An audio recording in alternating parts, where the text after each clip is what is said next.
Get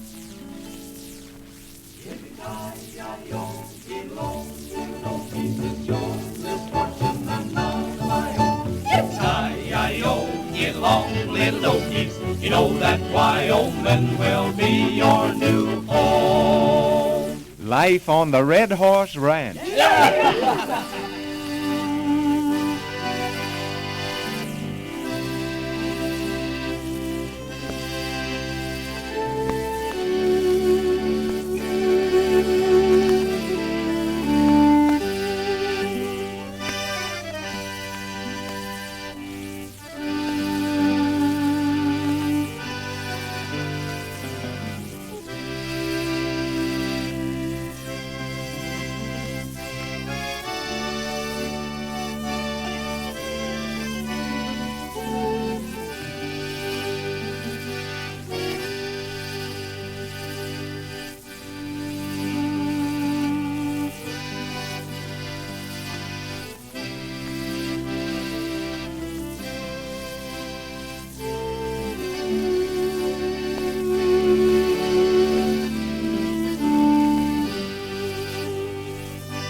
Arizona still regrets his attempt to ride Red, Alabam's beautiful roan horse. Red showed his resentment by throwing Arizona over the corral fence. And today, Arizona's not in too good a humor. As we join them, we're afraid Tex Owens isn't helping Arizona's frame of mind very much. Here they are in the bunkhouse. Oh, that strawberry roan. Oh, consort of Tex Horns, lay off, will you? I hear you kind of take to strawberry roans, Arizona, after the way that roan treated you. Yeah, especially roans named Red. Go on singing, Tex. Sure, after trying to ride Red, Arizona's too stiff and sore to get at you if he wanted to. Go ahead, Tex. Oh, that strawberry roan. Hey, Arizona, watch out where you're throwing that boot, will you? The next hombre I hear mention any kind of a horse, I'm going to skin him alive with my jackknife. Ride him, cowboy. Yeah, that goes for you too, Bob. Ooh, my leg. I'm so twisted up you could brand a calf with me. Well, there's some folks that can't learn anyway but by experience, and I reckon you are one of them kind, Arizona. Well, I learned to stay away from that Red, if that's what you mean. Well, Red is a one-man horse. That's the way I trained him, and I told you not to touch him, didn't I, Arizona? Come on, Alabam. Let's talk about Indians or stampedes. Something kind of soothing. I guess they would be soothing compared to what Red did to you yesterday. Arizona will never try riding him again. And I advise none of the rest of you to either. Hey, you can have him, Alabam. I reckon my pinto's good enough for me without carrying around a keg of gunpowder inside. But say, we was all set to hear Tex sing a tune. Go ahead, Tex, and Arizona, you lay off. Sure. I hear something for Arizona likes turnip greens. Yeah, never could. I dreamed a dream the other night. I dreamed that I could fly. I flopped my wings like a buzzard and I flew up to the sky. At the gate I met St. Peter. He looked at me so neat. Asked me into dinner, and this is what we eat. Turnip greens, good old turnip greens. Cornbread and buttermilk and good old turnip greens. St. Peter kindly asked me from what town did I fly. Told him from OKC, I flew up to the sky. He told me with his telescope, I don't know what that means. There's 1,000 people there who live on turnip greens. Turnip greens, good old turnip greens. Cornbread and buttermilk and good old turnip greens. St. Peter said from Casey, yeah, I only one man. He could hardly live there in that golden happy land. Neither cared for honey nor wished for milk or cream. Hearts seemed to crave them good old turnip greens. Turnip greens, good old turnip greens. Cornbread and buttermilk and good old turnip greens. St. Peter said this Casey man had a heart as black as jet. Used to be an angel and could have been one yet, but his ways they got so crooked he lived beyond his means. He was sent way below for stealing a dish of turnip green. Turnip green, good old turnip green. Cornbread and buttermilk and good old turnip green. That's good. And now let's hear the whole passel of you lay into one. Well, we gotta have Tenderfoot if it's a fiddling tune. Where is he anyway? Same place he's been every evening for the last 2 weeks, mooning around up at the ranch house trying to get a look at Rose Carter. Yeah, we'll have to do without him right now. You know, I feel sort of sorry for that young fella. He's plumb loco over Rose. Somebody ought to tell him he ain't got a chance. Oh, forget it, Idaho. Arizona, grab your banjo. No, sir, I'm scared I'd come all apart if I even moved my little finger. Oh, my back. I've got it. Arizona can play his French harp. That don't take much effort. That's good enough, but all you fellas get your mouth harps and lead 'em off. Take something like Polly Wally Doodle all the day. Hey, Cheyenne, hold this French harp up to my mouth, will you? All right, let's go. Let's go.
Well, there's Tenderfoot coming in now. Come on in if you can find your way over Texas feet.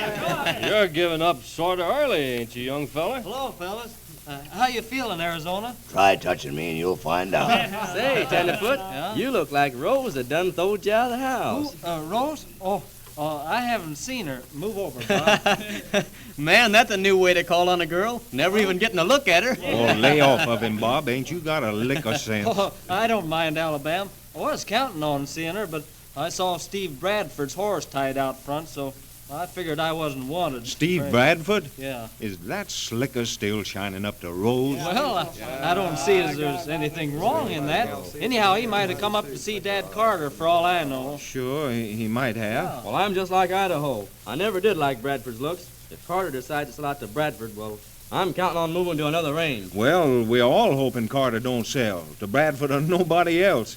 But forget it. Sing us another song or two before we hit these bunks. Well, I think Tenderfoot will like this one. Ready, boys? Yeah, we're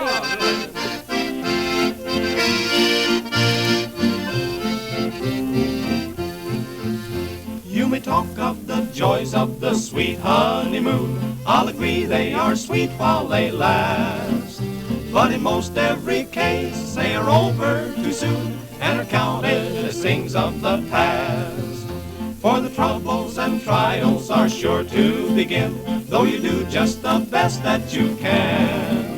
And you want to be away from the clatter and din that falls to the poor married man. Oh, the racket, the muss, the trouble, the fuss, his face it grows haggard and worn.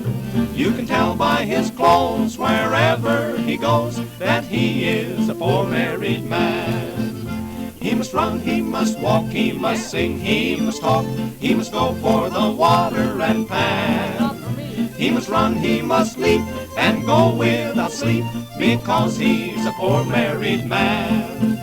He's a fool, he's a brute, and he never will suit, though he does just the best that he can. He would rather be dead, for then 'twould be said, he's at rest, the poor married man.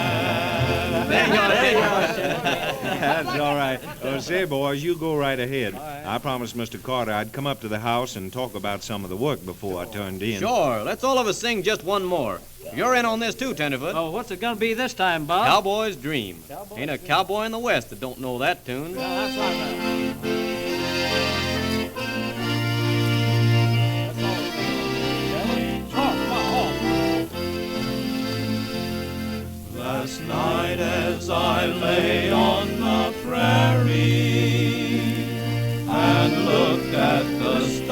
stars in the sky.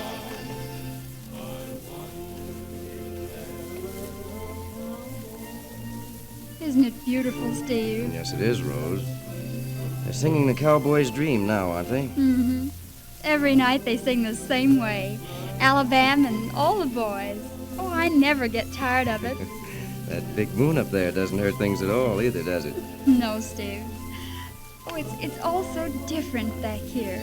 Everybody told me how I'd like back east when I went to school, how wonderful the big cities were. But you know, I wouldn't give this up for all the schools and cities in the world. You do love the open range, don't you? Yes, I do. All the time I was in school, why, I'd have given anything for a gallop on a real western pony. Say, that's a handsome horse I saw you riding this morning, Rose, that black one. Oh, yes, Blackie. She's my favorite. But Dad objects every time I ride Blackie. Why? Does he think Blackie's a little dangerous? Well, she's as gentle as any horse in the lot, but she's gun-shy. She almost ran away with me once before when she heard a gun fired. Oh, gun-shy, huh? Mm-hmm. Oh, Rose, about this ranch, the Red Horse. I wish I could make you see it my way. Well, I do appreciate all you're trying to do for Dad, Steve. He does, too. Alabam was a little angry when he heard that you told me about the trouble. Alabam? Yes. Oh, yes, the foreman. Well, I've made your dad a fair offer for the outfit. He's going to have to sell soon, and he'll lose it all anyhow. But, Rose, I've got to know. Well, I'm afraid I couldn't say much to Dad. He's kind of stubborn. But, Steve, I just can't imagine having to leave the Red Horse Ranch after all these years. Well, maybe you won't have to leave it, Rose. Oh, excuse me, Miss Rose. It's you. Oh, Alabam, I didn't see you coming. You know Steve Bradford, don't you? Yes. Evening, Mr. Bradford. I suppose you let your ranch hands pry around the house just as they please, Rose. Why, Steve. I'll have to beg your pardon, Rose. If that was meant for me... I think you know what I mean, Alabam. You didn't know I saw you snooping around over on my Bardee ranch yesterday. Why, Alabam, what does he mean? That's ridiculous, Rose. I did ride over that way. Some of our cattle strayed into your hills during the winter. There's none of your herd over there. It sounds to me like there must be a reason for someone wanting to spy on your outfit, Bradford. I don't like that. Steve, Alabam, please. I'm mighty sorry, Miss Rose. I'll talk to you later, Bradford. Roll on, roll on, roll on, little doggies, roll on, roll on. Well, it looks as though Alabam and Steve Bradford aren't going to get along any too well. Bradford must have some strange motive for wanting to buy the Red Horse Ranch. What can it be?